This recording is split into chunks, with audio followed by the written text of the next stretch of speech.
Lucknow UP press club में स्वतंत्रता दिवस की पूर्व संध्या पर समाज सेविका शाइस्ता अंबर, अध्यक्ष all India Muslim women personal law board Lucknow ने पने बोर्ड की सदस्यों के साथ है समाज के वरिष्ठ समाज सेवियों के साथ राष्ट्रीय पर्व महोत्सव को उल्लास के साथ मनाया और कहा, अंग्रेजों की गुलामी से आज़ाद कराने में वीरांगनाओं ने कुर्बानी दी और इतिहास के सुनहरे पन्नों में नाम दर्ज हो गया। आज भी देश में हमारी भारतीय नारी बेटियां वीरांगनाएं हैं और देश दुनिया में नाम रोशन कर रही हैं।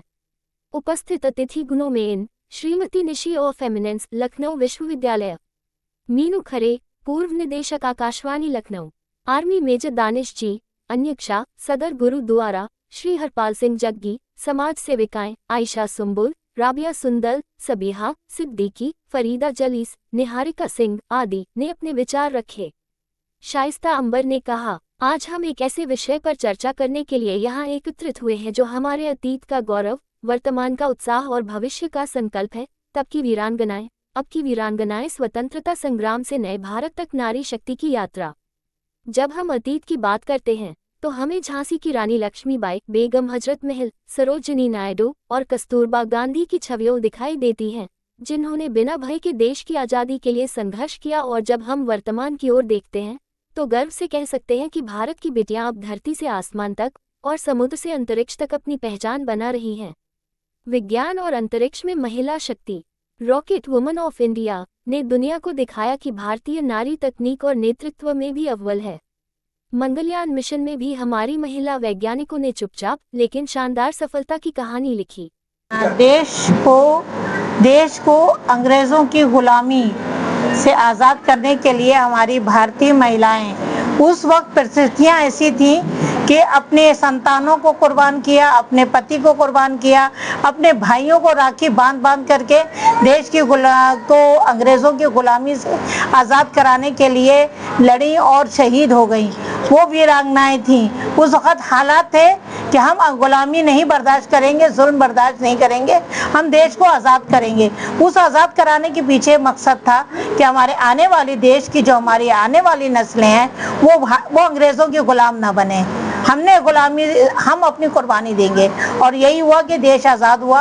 आज हमारी जो देश की नारियां हैं वो पहले भी वीरांगनाएं थीं और आज भी हमारे देश की जो वीरांगनाएं हैं वो किसी न किसी शक्ल में उनके अनुसरण में काम कर रही हैं। देश की सेना में, चाहे वो फौज में हो, चाहे वो पायलट हो, चाहे वायु सेना में हो, चाहे थल सेना में हो, चाहे नासा में गई हो, चाहे इसरो में गई हो, चाहे प्रोफेसर हो, चाहे वैज्ञानिक हो, चाहे बिजनेसमैन हो, चाहे प्रोफेसर हो, शिक्षा के मैदान में वो सब लोग कामयाब हो रही हैं। और हमारे देश की वो महिलाएं, वो तब महिलाएं वीरांगना थी और आज भी हमारे देश में परिस्थितियां हैं कि हमें देश को शिक्षित होना है, विकास करना है और आगे बढ़ना है।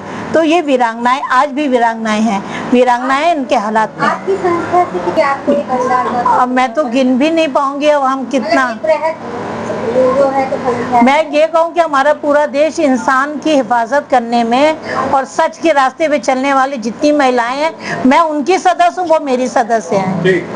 एक विषय रखा और इस पर एक कार्यक्रम आयोजित किया।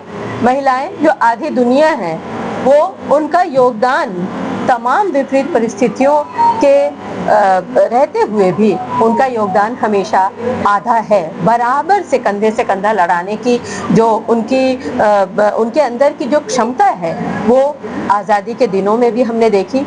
और चाहे वो बेगम हजरत महल हो, चाहे वो झलकारी बाई हो, चाहे वो रानी लक्ष्मीबाई हो, चाहे 15 बरस की मैना बाई हो, जिन्होंने 15 वर्ष की जो बच्ची जिसने अंग्रेजी महिलाओं को सुरक्षित स्थान पर पहुंचाने का बीड़ा उठाया और जब वो अंग्रेज महिलाएं सुरक्षित स्थान पर पहुंच गईं तो उन्होंने मैनावती को जिंदा जलाया।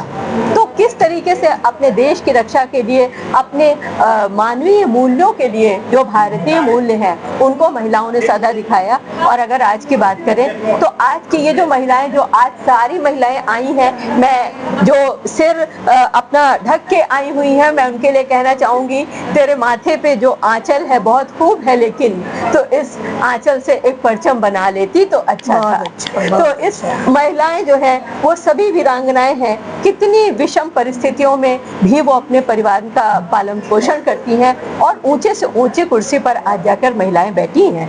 तो मैं सभी महिलाओं का आज आह्वान करती हूँ कि उन्हें पीछे नहीं हटना है, वो हमेशा से